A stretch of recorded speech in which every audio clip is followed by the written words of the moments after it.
Eh, isang linggo, isang taon, bago magbagong taon, pinili ko umiwas sa landas nila upang buhayin ang pamilya.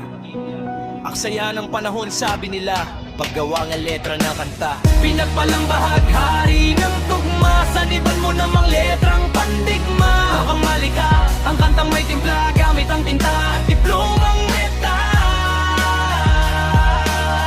Galing sa idolo ko na Batang Rizal.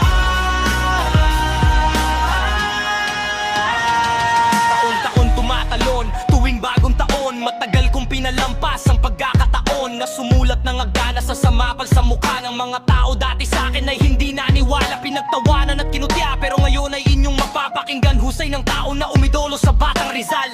Pinagpalang bahagharing ang tugma, saniban mo ng malitaw kandigma.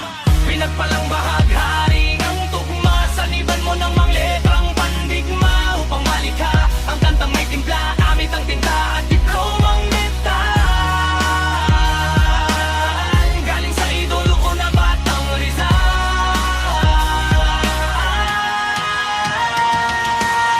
Balang araw ay sisikat din ako, kahit ako yanino lamang sa katamo. Hindi man magaling kumanta ay makikita mo, pero ayoko maging tunog mayabang sa awitin na ito. Gamit ang tinta at diploma ng iniidolo ko.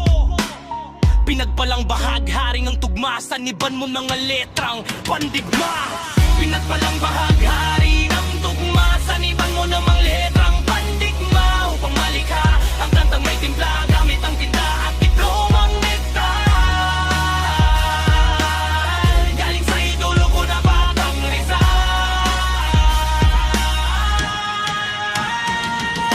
Maraming magaling at magandang kumanta, pero ang naglagay ng himig at sumulat ay binasa mo ba?